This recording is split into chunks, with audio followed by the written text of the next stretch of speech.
All right, kia ora koutou katoa. I'm just noting that we are now live, and I'll open the meeting of Te Puna Kōrero for the 17th of November 2022. Just before we start, I'd like to take this opportunity quickly to thank Mayor Baker for the opportunity to co-chair this committee with Councillor Leggett. I'm very excited about this and looking forward to getting into it, so thank you. Just to start off, I'll ask if there are any apologies. We haven't received any. No, there are not. So I think we don't put that to a vote, do we? Cool. Public forum. There's been no request to speak in public forum. Declaration of conflicts of interest. Any conflicts? No. All right.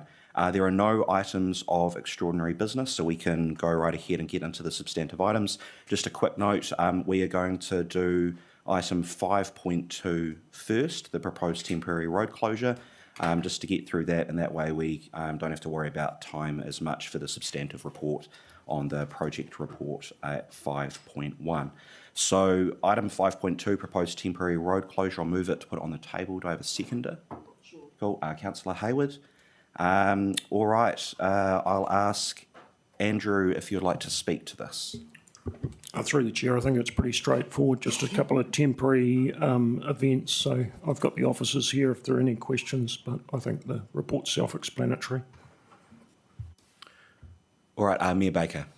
Sorry, stupid question. You may not be able to answer it, and I have no problem with the road closures. But for the triathlon round Grays Road and Paikok Hill Road, when all these people come, where are they actually going to be parking? Any idea? Any idea? I'm just asking the officer, Kaylee. Through the chair, the road closure on Graves Road is to accommodate parking for the triathlon participants. Does that make sense? Okay, good. All right, are there any other questions on this, Councillor Duncan? Yeah, one thing that concerned me, item 9 on page 32 and 24 and 29 on page 35 talks of notification of the proposed closures going in the Kapimana News. Now, Kapimana News is pretty unreliable these days, and it's not actually getting out to all the communities, and I wonder whether there is some other way that we can actually get that out to communities. Yep, we are working with the communications team and usually post on Facebook on the Porirua City Council page about the road closures before they happen. Cool. Councillor Johnson? Good morning. Look, I just had a quick question. Looking at the maps, it was unclear to me whether the race was actually on Paikoko Hill Road because that was closed. Does it extend into Paikok Hill Road? Yes, yep. The cyclists go all the way up Paikoko Hill Road and then down again. So that's why the closure is a bit shorter because it's only for the cyclists. Yeah. Yeah. Thank you. All right, are there any other questions on this item? No, all right, so just so we are all aware, I'm just going to very quickly touch on exactly what we are voting on here. So we're receiving the report and approving the temporary road closures for events as listed below for the Waitangi Day Festival as scheduled Sunday 5 February 12 a.m. to Monday 6 February 7 p.m. The Barefoot Triathlon Series for Sunday the 19th of March from 7 a.m. till 12 p.m. and the Triathlon Series for the 19th of March 23 8 a.m. to 11 a.m. So I will put the motion. All those in favour? Opposed? That is carried. Thank you very much. All right, so we are now going to move back to item 5.1, the project report. I'll move it to get it on the table. Do I have a seconder? Councillor Nolo. I'd like to invite Joe to speak to this, and then after that, just so all the councillors are aware, because this is the substantive item for today, we've got a little bit of time. It'd be good to get through each of the items. I will go through each of the individual items and ask for questions on each as we go, so that way we avoid jumping around between various items. So I'll go to Joe first. So I'll take the paper as read. For the new councillors, every quarter we report on the significant projects, and this is an exception report, so it's based on exception. So And if you need any more background, feel free after the meeting to talk to the appropriate officers. Well, come to me to talk to the appropriate officers. Okay, cool. So what I'll do now is I'll move through each of these and ask councillor questions. For each of them, if the relevant officer has anything that they would like to add as well, please do feel free if you just jump in. So starting with the Kēnapuru area program, does anyone have questions on this? Councillor Hayward. Ata Māori hea manatūrua, mena kai kanahira me kaimahi a katoa he patai. Page 8. Regarding the risk around the integration with the KLP Three Waters upgrade, can officers give some sense of what is the worst case and the best case in terms of the work timings with that project? And subsequent to that, the other question I'll have, the other part I'll take, is there's reference in the risk around traffic flows. When is the updated traffic count and analysis due to come back to council? Through the chair, first question, it's an ongoing conversation at the moment, so I can't give you an update in a public forum about that. We obviously need the piping work done, and there's a conversation going on with the new owners up there about how quick they're progressing. I can't see much happening there at the moment. So if you look at Kēnapuru, there's not a lot of activity happening. So they might be doing a rethink. So nothing in the public domain about that. The second question is on we are tendering for that traffic count right now. So we have to get people to do the traffic count information. We're procuring that work as we speak. Cool. Councillor Duncan. Yeah, follow on from that one. We're highlighting a budget blowout of 1.9 million in that. How do we cover that? Through the chair, we'll have to cover it through the overall program. So the program's going to go a wee bit slower anyway, and that the Kēnapuru program is a whole lot of series and pieces of work. And so the enabling works has cost us more than we thought, but it's looking like it will be finished in February, the end of February. So we have a project manager there and getting on and doing it. But some of the other pieces, and particularly the roundabout Tatahi Bay, Kēnapuru, it's the size of the roundabout, where the funding's coming from, the design, the integration with the other intersections. Hopefully when we move through that piece of work, the costing will become more apparent. But what I can tell you at the moment is a couple of pieces of the work can be advanced. There's a project manager in place. The work's, satisfactory. We can make a roundabout permanent. We're able to do it. So let's get on and do it. Some of the other pieces, we haven't got a project manager. So we're going to re-recruit or see what's available in the market. We're being affected, just like everybody's being affected with very difficult to get roading engineers at the moment. So we have a turnover in the roading department. This particular page in front of you can see on the first page who the project lead is, Ron. Ron's resigned. Sitting beside Ron, reporting to Darryl, was Adam. Adam's left us to go to the NZTA, so there's some shuffling of the decks and to try and get some roading engineers back on board. All right, Councillor Philo. Good morning. So my question is around, in that last part in the risk, where you the report mentioned the significant traffic flow changes since COVID and or the behaviour of traffic since COVID. And I was just wondering if, and aroha mai if you already know this, I'm still learning, but would you be able to just expand on what those are? Through the chair, if you think pre-transmission gully link roads opening, there was a big conversation going on between the council and the NZTA about when those link roads open, what were the traffic flows going to be like onto Kēnapuru? And worst case scenario, there would be awful congestion, and the design work that was done wouldn't cater for the traffic flows. But we've had COVID come along. And so people have changed their work habits. There are a lot more people working from home. So there is a conversation going on about who should pay for any increase in the size of intersections if required or not, and what is happening with traffic movements. At the moment, we're coping, apart from one or two key times of the day when there's congestion, and everyone knows what sort of times those are.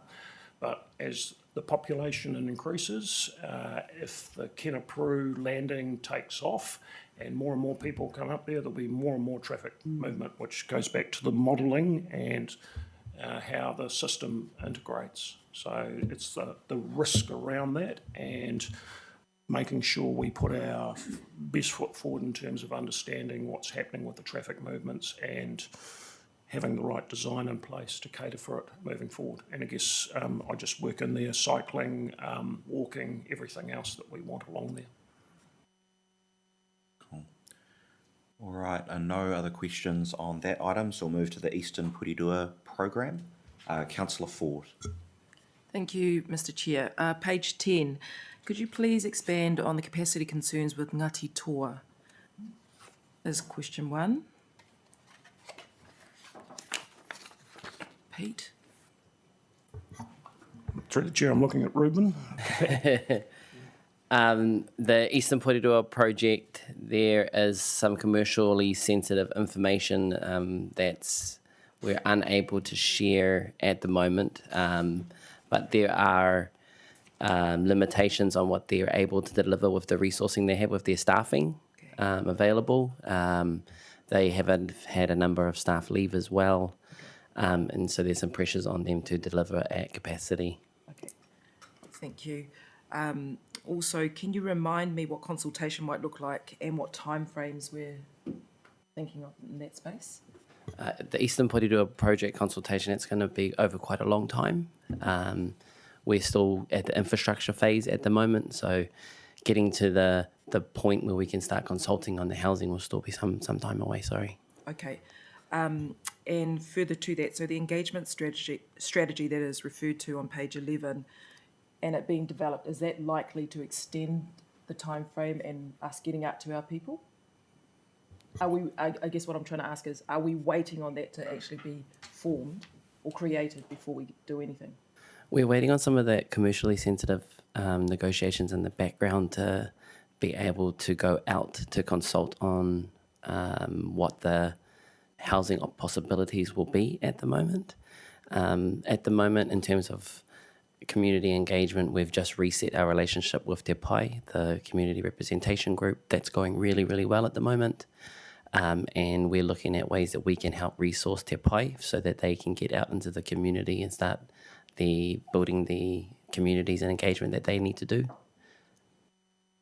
Okay, that's good. But so you're talking about Te Pai. I would like a bit more extension around council's involvement, because Te Pai is they sit separate. Yeah. Can I just say it's a Kāinga Ora-led project. We are dependent on Kāinga Ora for timeframes on just about everything. So we have said we will support them with their engagement, but we are dependent on their overall project scheduling and we don't always have visibility on what that is. So that's the issue for us. It's actually not our project, but we just are trying to be helpful in that engagement space. So, we will get Will and his team in to do a briefing. I mean, we do it regularly. I can't recall when the next one is, but they're probably questions better answered by them rather, because we're kind of guessing and reading the tea leaves. Yeah, yeah. Thanks, Wendy. I fully understand how the project is being run and who is actually looking after it. I guess my concern was around on page 10 where we make reference to council going out to consult with our people. So I just wanted some clarification around what that looks like.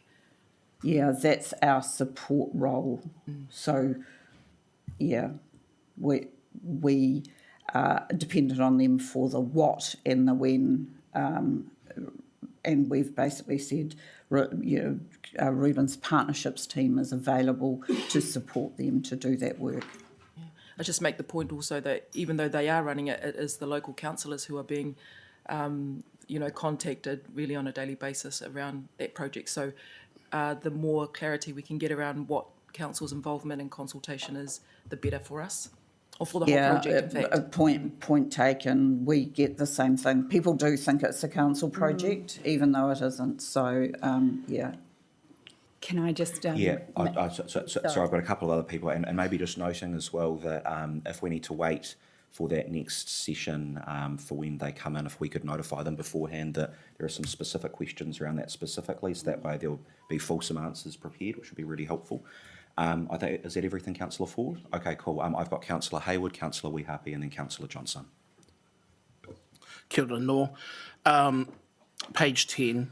The paragraph which talks about the Ministry of Housing and Urban Development, I'm going to call them HUD from this point forward, undertaking a review of the role of Te Pai.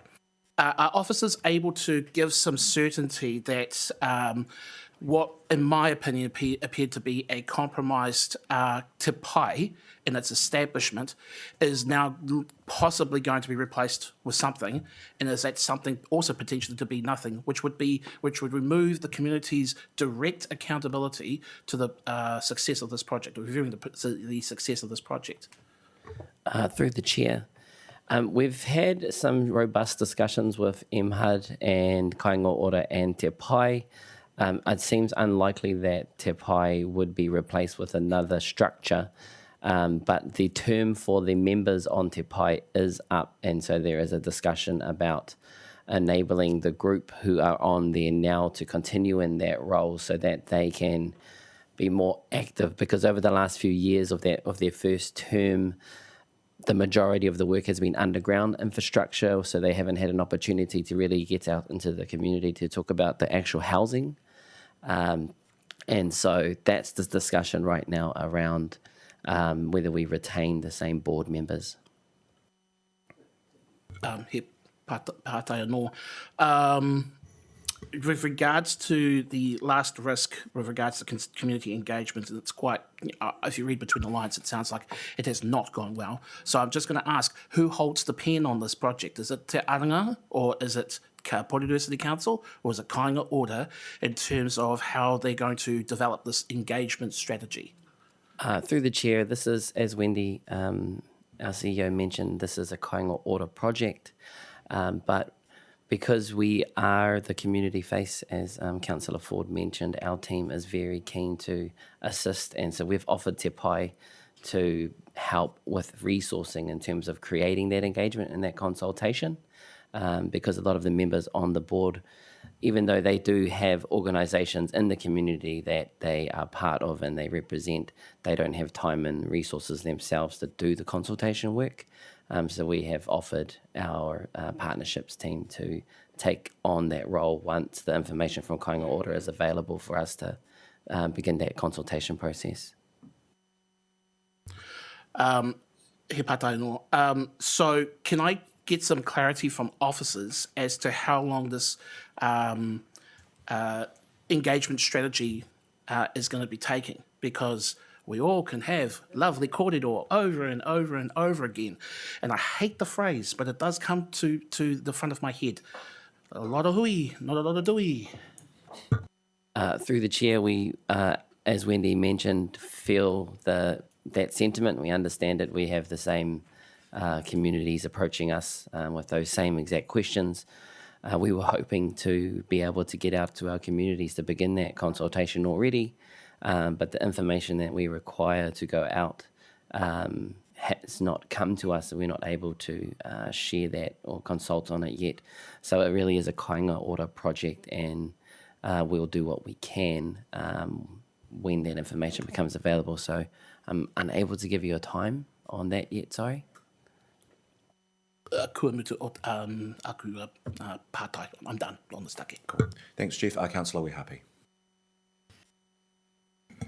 Thank you. Just on the back of Councillor Hayward's questions, I think from the very beginning of this project, we as a council, we're really strong in the opinion that we hold Kāinga Ora or Te Aranga Alliance accountable. And so, Ruben, appreciate what your team are doing, but actually at the end of the day, the buck stops with Kāinga Ora, and they need to be in here a lot more often than they are, not telling us stuff that we already know, so that we can actually ask them the tough questions and actually bring along people that can answer questions. That would be very helpful.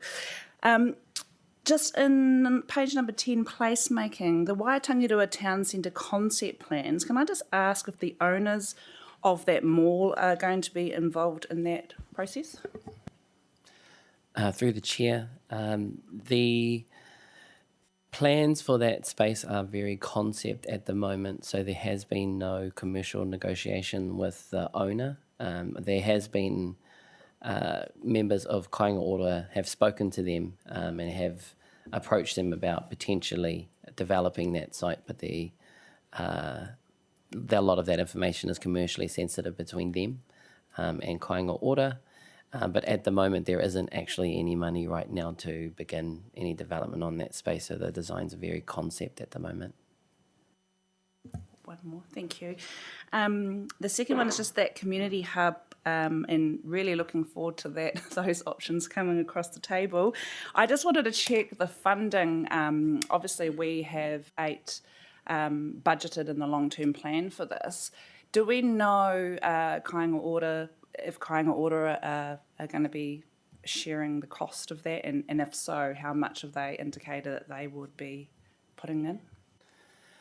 Through the chair, we have spoken to Kāinga Ora about some of their concept designs, which are still confidential at the moment, because they are still concepts and they haven't spoken to the owners of various properties in Cannons Creek and Waitangiroa, but the designs do have space for community areas, and it looks like there would be some level of support, but the negotiation on what and how big that level of support might be is still ongoing. Councillor Johnson. Hi, I really just want to endorse some of the other comments from my colleagues. It seems to me that our city experiences a number of major projects in recent years with government departments, and one of my first residents' meetings was in Pawatanui, where there was a major breakdown in communication between a government agency and the residents. And I think my concern is in one of our early meetings that we're looking at some another situation where going back to that meeting, the impact on councillors and officers was quite substantial because the residents were completely shocked after the lack of communication. So I think my concern is that while we are waiting for the agency, for Kāinga Ora to come back to us, that we're not allowing a similar situation where residents are enraged, and quite rightly so, because they haven't had updated information. So yes, I'd just like that noted. Thanks. Cool, thanks very much. And I think there's a pretty clear, consistent sentiment around the table that I think would be important for next time Kāinga Ora is coming in to be communicated to them, to make sure they're ready for the questions and things that we'd like to dive into. Just before we move along, Taku, I note that you have to leave early, so I just want to give you an opportunity. Any comments or questions on any of the items in this agenda? Oh, no, just great discussion. I think what needs to be said has been put on the table thus far in regards to the first 2 items.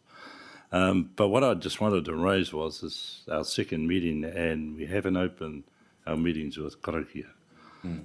If that could be addressed, please, that would be really appreciated. Yeah, absolutely. Cool, thanks very much, Taku. That's okay. All right, are there any other questions on this item? No, all right, well, we will move along to the Wenera to Onopoto shared pathway. Any questions on this item from anyone? Councillor Ford? Just a quick question. Is there, page 12, any further update as a result of the Māori Land Court discussions I know they started on 19th of September. Through the chair, no, they're doing their due diligence. I think they'll employ a professional to review the work that was done for our cultural assessment. So they're just working through their process. I might, again, Ruben, can you add anything? Through the chair, I do know that there has been another whānau who have put their hand up to join in, and so that is for the whānau to sort out from their end. But we have been to court to appoint one group of whānau to undertake that work, and so it's up to them now to follow through. So still wait. Thank you. Councillor Duncan. Yeah, I just wanted to congratulate you on getting started with the first resource consent to get this Wynyard thing underway. It's great start. We're on our way. Councillor Hayward. Kia ora anō. I actually want to check up on one specific part, because I think while there's the bouquet, there's the brickbat coming. And that is the announcement of the lodging of the consent actually happened within the period of the election campaign. And I'm just trying to get some clarity from officers around the rules of PERDA with regards to announcements such as that. Kia ora. We say that we, in the pre-election period, we won't put anything in front of the council that is contentious or, has a trail into the next council, basically. So we do have a 3-month-ish period where we are careful about what decisions are put in front of the council.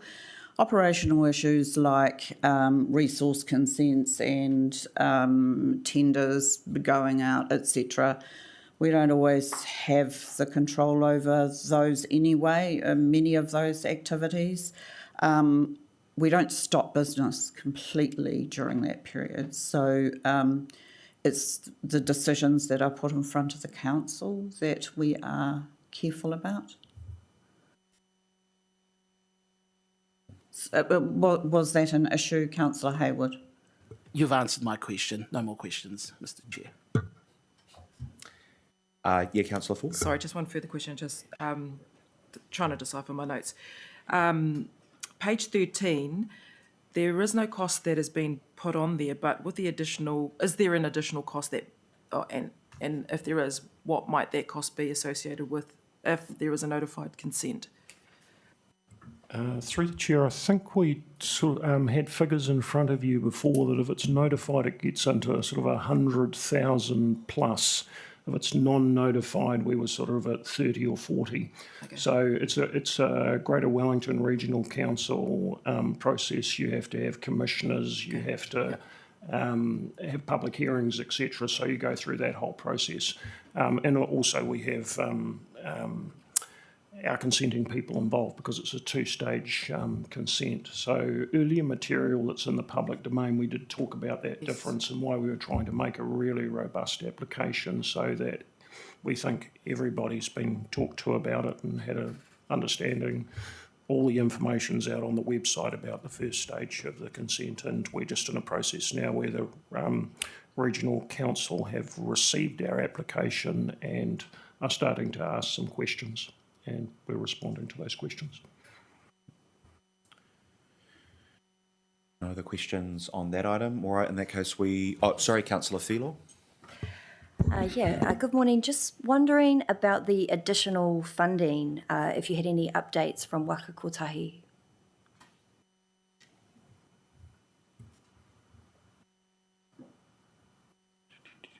I think the answer is that we will put in a cost scope adjustment to them about now to say this is how the project has changed, something formal, to get sign-off.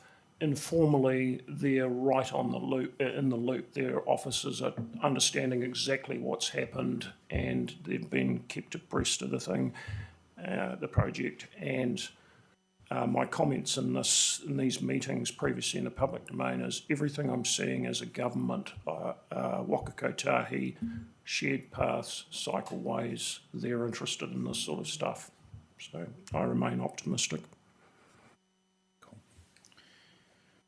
All right, we will move on to the next item, Kiritaki Tuatahi, the Datascape project.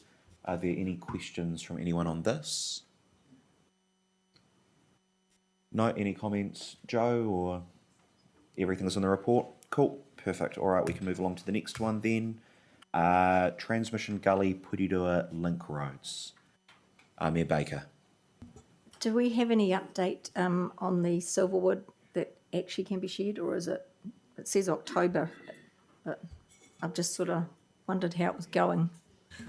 Through the chair, we had a court hearing on 10/11 October, which seemed to go pretty well in terms of a interested judge and interested valuer questions. It was all done on papers and both parties, lawyers presenting and experts presenting, based on the land, the previous decision. We were hoping for a decision in December or January. Councillor Hayward. Kia ora no. Page 16, the risk regarding regional consent compliance. Can officers give can expand on the abatement notice and what steps council has taken to mitigate or remediate this issue? Kia ora. So through the chair, that issue is about the builder of the link roads. The joint venture had to put in a number of management plans, and a lot of it is to do with planting for stormwater, etc. So that is about the regional council coming to us as the owner of the project saying, where are the plans? An abatement notice was simply, we've been asking for them, they haven't arrived. We're giving you until the 31st of September to supply the plans and to prove that the plants are in place and etc. So the joint venture has supplied the plans to Greater Wellington Regional Council. I think they've supplied quite a number of plans, not just Porirua's. There could be over 200 plans sitting with the Regional Council, and the Regional Council has now said, we haven't got the resources to review the plans. So the 31 October deadline has been extended out to about the 12th of December. So our roading manager, Daryl Statham, is still waiting to hear from the Regional Council. What do you think of the plans? Do they need any more work done, to see if he has to do anything more or visit site, etc. So we're just in a process of having supplied the information they want, we think, and finding out if any refinement is required. There's no fine or anything attached to it. It's just a part of the work that needs to have been supplied and done. So the abatement notices are usually used if something goes beyond a certain threshold. Why would it have been happened in this case? Because our roading department's extremely busy and a large number of emails come in, and when the request has come in, it's been passed on to the roading builder to do the work, but it just hasn't been done on time. So from a regional council point of view, they've been asking for these plans for a while. Councillor Duncan? All right, any other questions on this item? No? All right, so we can move through to the district plan. Any questions on the district plan? Councillor Leggett. Do you have any information to share with us about the possible budget implications for this financial year? Through the chair, Joe, can you help? Nick puts an apology in. We had another meeting. at the moment, all the costs are actually recovered, so it is a net position, but we're still working through it. The hearings is in next March, so we'll have a better feel for what it is in March. Any other questions on that item? No. All right. The flood-prone area response. Any questions here, or pretty clear on the report? All right, move along to the next one. Know your pipes. Councillor Hayward. Kia ora no. Risk with regards to, this has been highlighted, and I think a number of these exception reports, the phrase that's been used here is, Wellington Water has identified some properties that they have investigated don't have a stormwater network and on the property and is currently connected to the wastewater network. And I know this has been an issue. Now that we have some account of the properties that have received the letters and the coding between green, amber and red, can I first check how many properties does this paragraph that I just mentioned refer to, and is that reflected in the categories of the letters that have been sent out? And if so, which category? Through the chair, councillor, I had a discussion with councillors yesterday that Porirua City Council isn't happy with the reporting that's coming back from Wellington Water on the Know Your Pipes, and requested through the Chief Executive, Colin Crampton, that we get better reporting. So I think if you could hold your question, I've got David down meeting with Wellington Water staff about this issue of letter 3s, letter 4s, where are we actually at interpreting the data. There's quite a lot of data behind this table where I've seen information that you can get right down to on a street number by number. You can see people getting their letters and getting plumbers in to fix things. There are a whole lot of people who in Porirua who have proactively reacted very positively and made all sorts of changes. Wellington Water, anything that's been found on the public network, they've done that sort of work. What's not quite clear is if we've gone right through the process, have we got some people who are sitting there who haven't done anything, and what do we do about that? And I'm just slightly uncertain about that in terms of what's a letter 4, and there's also supposed to be a letter 5, which takes it a bit further. So I'd like to come back and rejig this report to make a bit more sense of it, given the program, the inspections actually started in May 2021. I think we can do a better job of getting the message out that a whole lot of people are actually fixing things and the nature of the problems that we are fixing. Good response. 2 questions to go. Page 19, Onipoto Phase 3. Can I just check, when it says the Dimmock Street Stormwater Network, are we talking that this is based on an analysis of the entirety of the network that connects through Dimmock Street? Because that's a pretty long street, that section. Yes, yeah, they're quite positive about it, so it seems to have gone pretty well. So yes, correct. Okay, final partai. The separate faults found in the wastewater mains, that's the public network. Can I just get an update from officers? It says here that the faults had, the work on the faults had started on 10th October. We're about a month plus since then. How's it going? Yeah, I can't give you specifics on that, but again, going back to my answer to the first question, I'd actually like a list of all the public network faults that have been found and have been fixed. I'm pretty confident it has been happening because if you look at the risk section, again, we're saying there's some turnover of staff. When there is turnover of staff, I've given them the flexibility to use that money to spend on fixing faults, fixing leaks. They can bring in contractors or whatever. So everything that happens on a public network shouldn't be too problematic for them to fix. They should be able to get in there and do it. It's not like they have to work with private parties to get access to their property. So again, I'm aware, I keep seeing, yes, we've fixed this, we've fixed that. So I'm presuming the 10th of October one, they would have been there and worked through it. And again, going back to my spreadsheet, the detail, I can see in that quite detailed spreadsheet exactly where it is and what was occurring. And so it's tree roots and things like that and cracks and pipes. So it's not as if it's the hardest work to do. It's work that's, requires a dig out. So, just noting that it could be some time before we get the next exception report on this matter.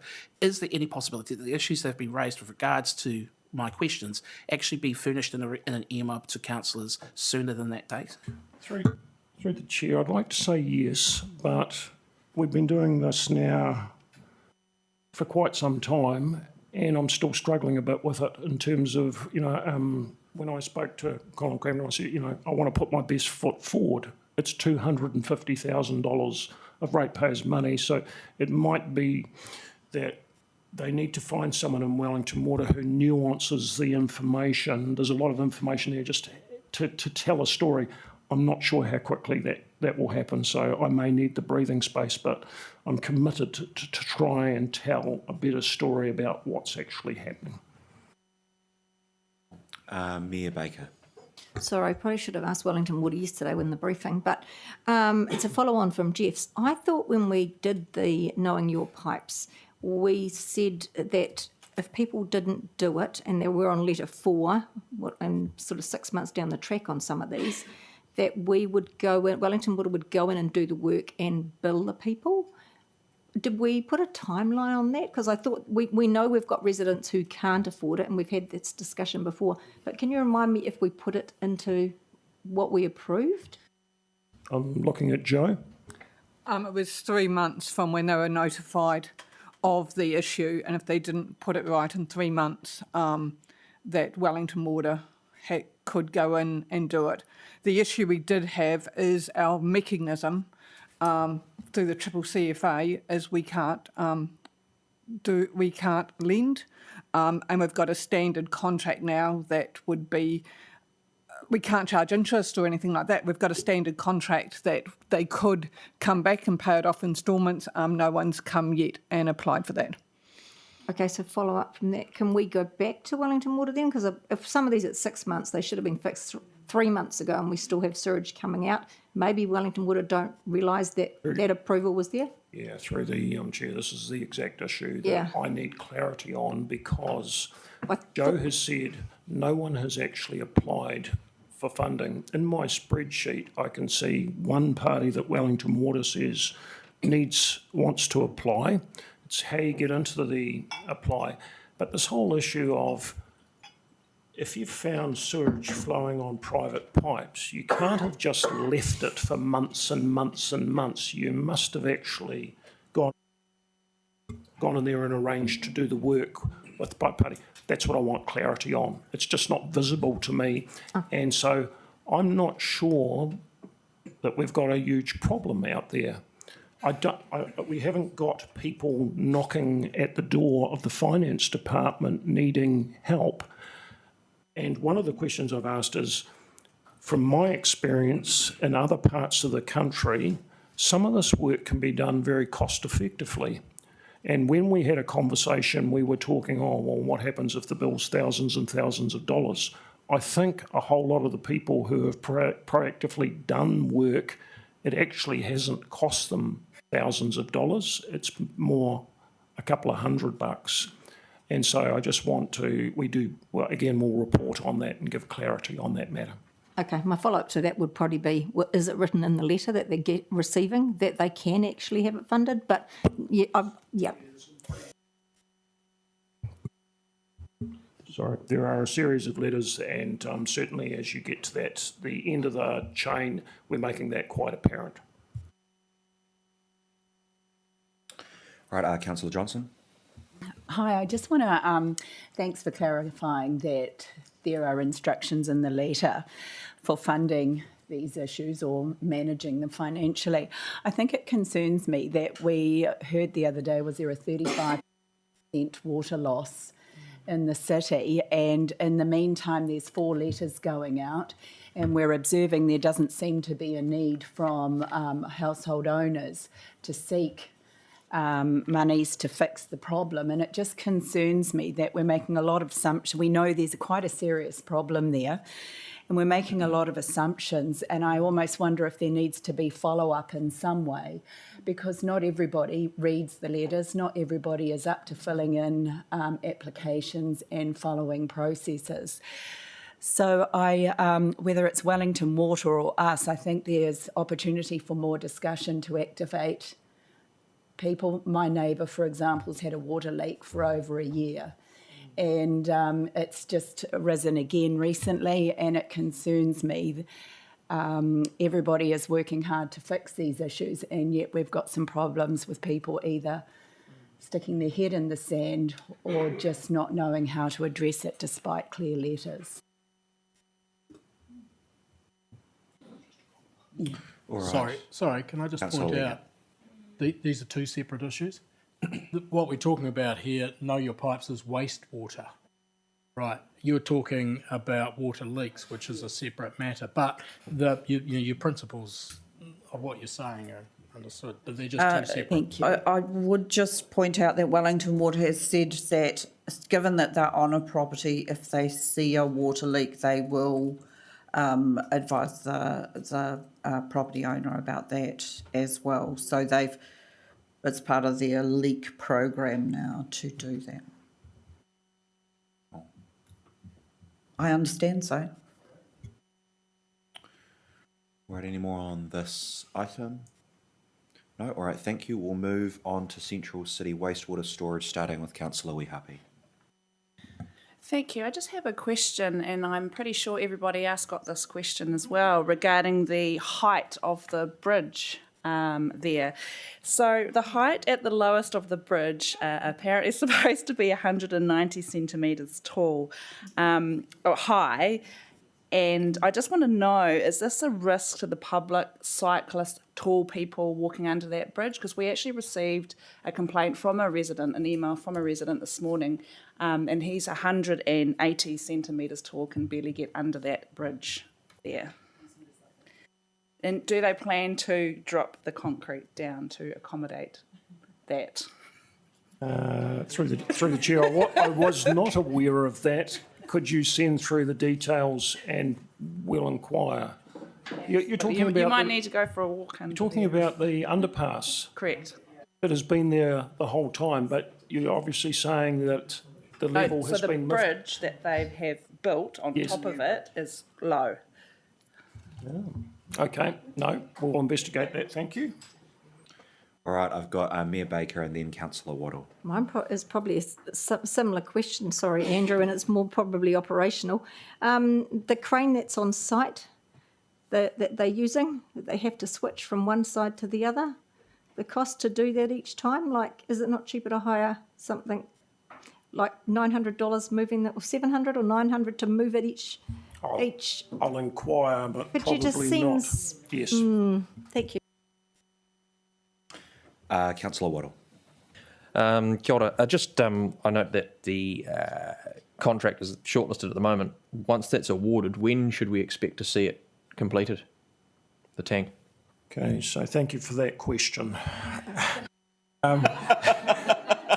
So I might just expand on that. You'll see in the LTP budget 48 million, and you'll see forecast 63 million, and the narrative under the financials, there'll be more certainty when their contract's awarded in December. So Wellington Water have got 2 shortlisted contractors. There were more in the mix to begin with, and they sought permission from the council to say this is looking now like 63 million rather than 48. We won't know what the actual cost is until it's actually awarded, and they're hoping to award in December.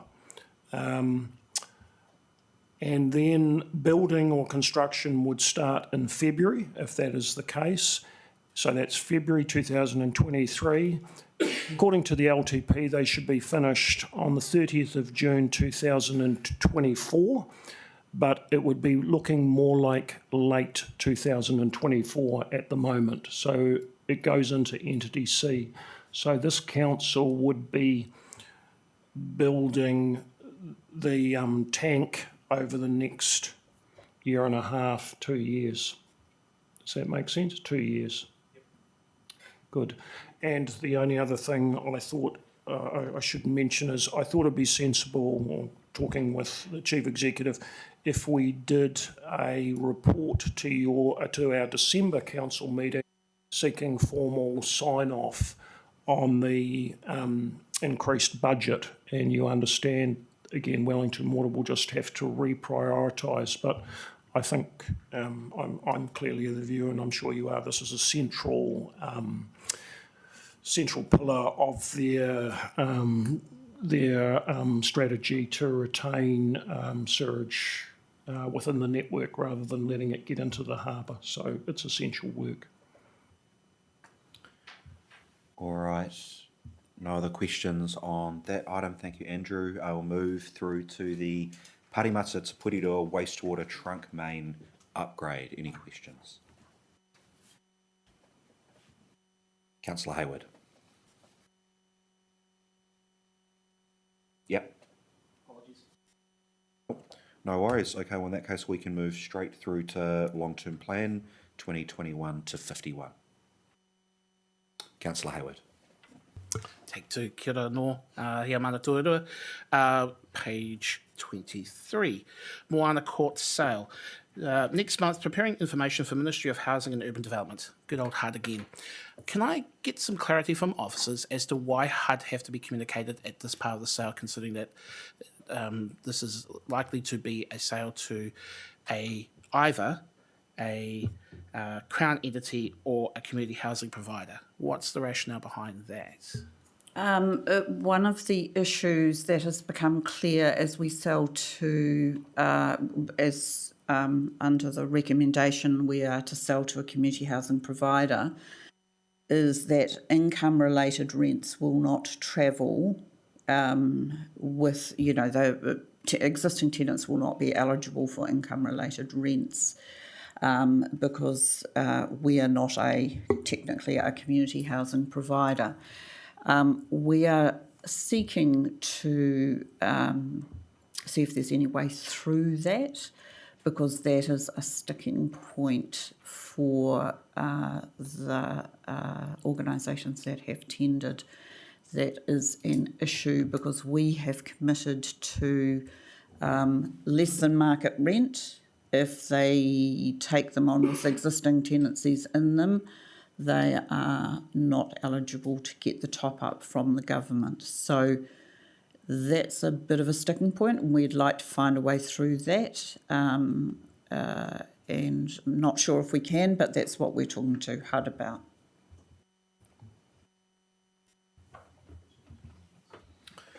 Cool. Thank you, Wendy. Councillor Leggett. Two items that aren't on the LTP. One is, can you give us an update on progress with the Aotea Lagoon project? That's the first question. I noticed they're back. But Through the chair, Councillor Leggett's question that Aotea Lagoon isn't on the list. Perhaps you could reflect through the chair if you think there are things that should be brought up every 3 months that are missed. We can have that conversation. I mean, there's work around preparing the reports, but we have a conversation in the LT. Is this about right, the big projects, or not? So Aotea Lagoon, Mills Albert are back on site this week. They're turning over the top layer and breaking up the surface. You can see it's still quite soft underneath, so the issue has been that this has been the wettest winter ever. As far as contractors are concerned in Porirua, everybody is saying that to me. That's why we've got so many potholes. Going forward, they will now break out the weir and lay the rock ramp under the rail bridge that blends into the new stream channel. With the rock placed, we'll be able to reinstate the rail bridge potentially by the end of November, and we're beginning the actual alignment of the naturalised stream. You can see that I knew that question was coming. Can I have a supplementary to that? So when will then the railway be able to recommence operation?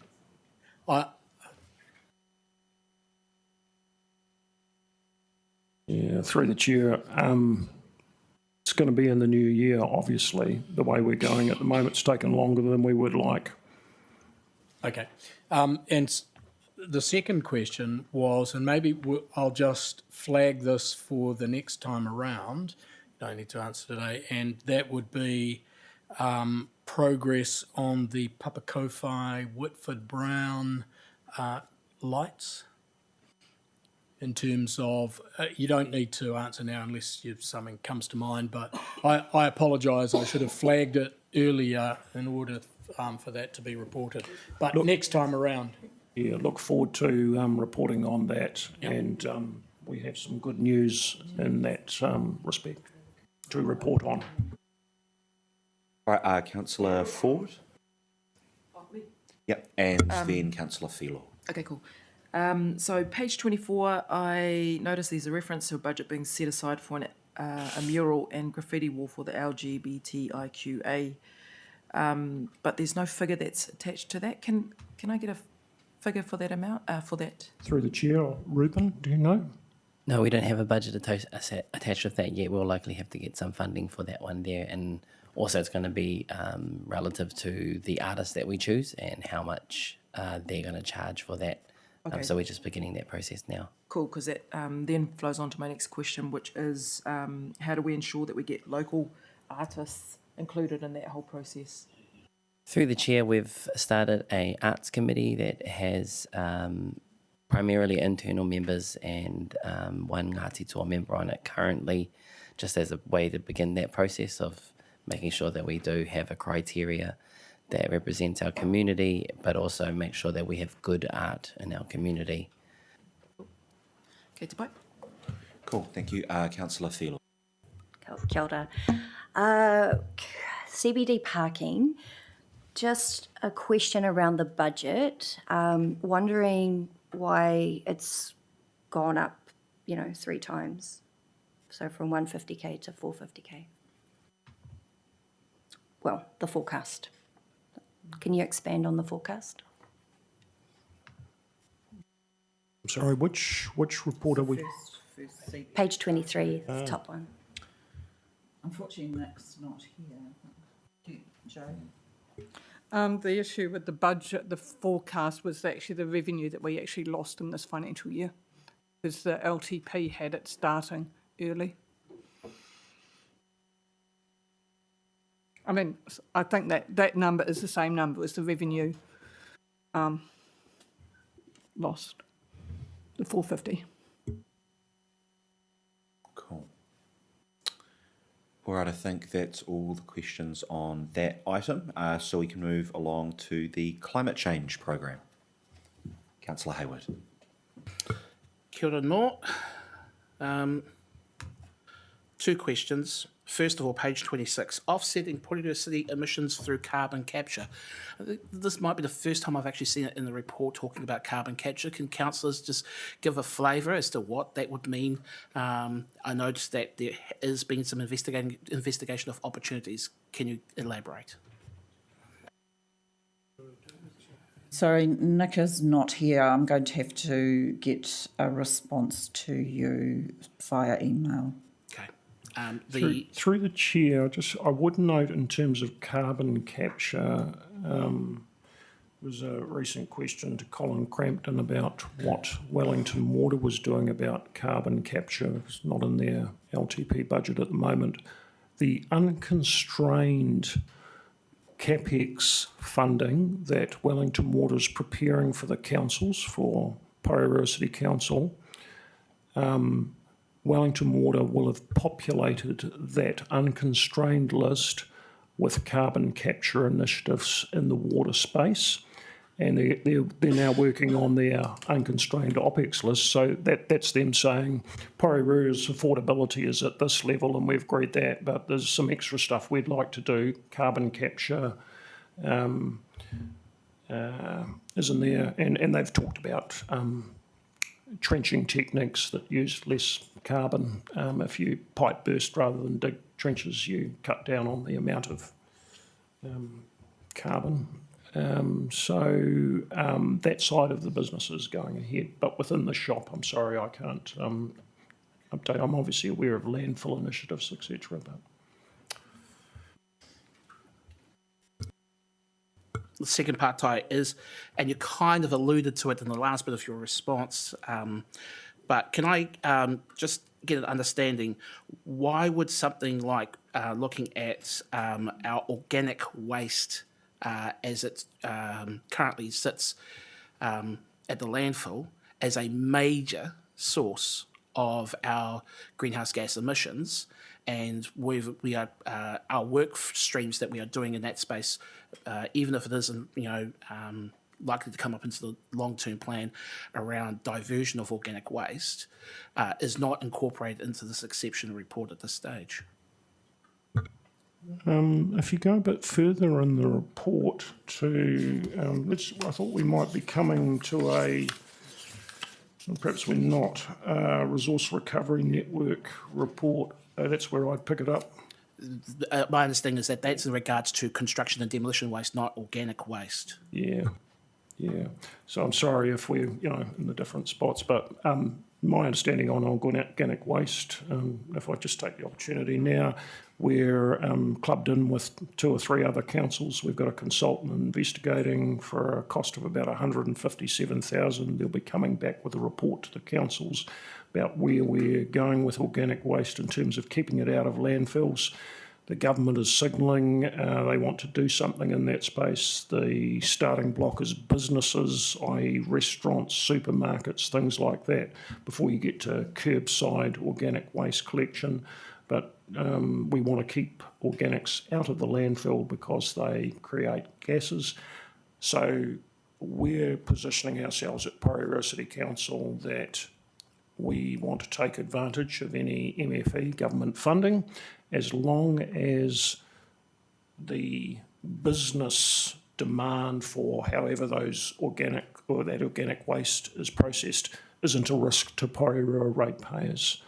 We're looking for a private sector party or government to fund some sort of facility that deals with organic waste, probably not in Porirua, but we wish to divert it out of Spicer landfill.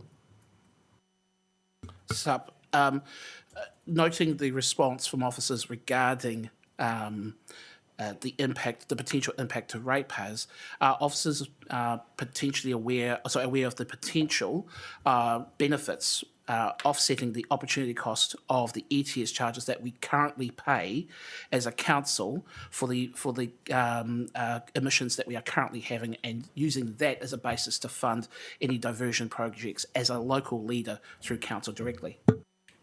Through the chair, yes. I think the team is well placed in terms of working with MFE. We've been hand in hand with them, but also we've got commercial savvy reviewing any proposals. So we want to be in a position that when we actually push the button, that we've looked at it comprehensively and that you're comfortable with any decision, or elected members are comfortable with any decisions. So I understand what you're saying, and that's certainly part of the thinking. Cool. Mayor Baker. Sorry, probably not one you can answer either, Andrew, but are we encouraging, we've got 3 car chargers, I think, over at, for electric cars over at Pack and Save, anyone else to come in and put them in and around our city and villages? You go to the hut, they're everywhere, and I just wondered, I know it's not our job, but are we encouraging people to actually come into the city and put them in other places, or can we encourage them? Sorry, you can come back to me. I realise Yeah, it's... I can come back to you, and I think Ben Fountain's probably the person who would answer that. You started by saying it was free charging. You're saying people... Not free, No. as in Yeah.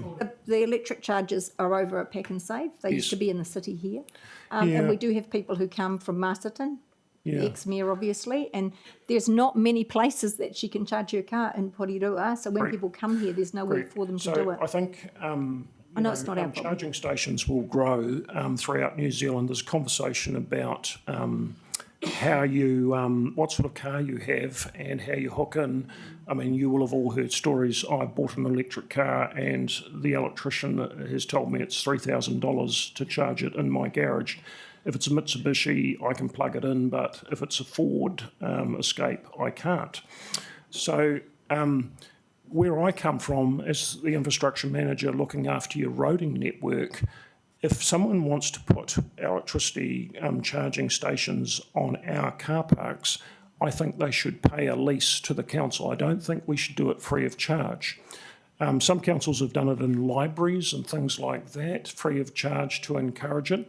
But the fact that Pack and Save is doing it sort of alerts me to, as we change in New Zealand, at the moment we drive into petrol stations, why wouldn't we drive into electric charging stations? The private sector has a role here, and I'm sure, and at a policy level, you'll make a decision as a council how you want to encourage it. But just be aware, when people want to put stuff on our land, we should get a lease, I think, for that space. And so we offset it with parking revenue or something like that. Requests coming over our doorstep, I haven't seen any. I'd have to talk to Ben if there's anybody charging. I've got some cell phone tower for coverage on Transmission Gully, which I'm reasonably positive about, putting on some reserve land, so we're trying to make those things happen. Okay, thank you. All right, any other questions on that?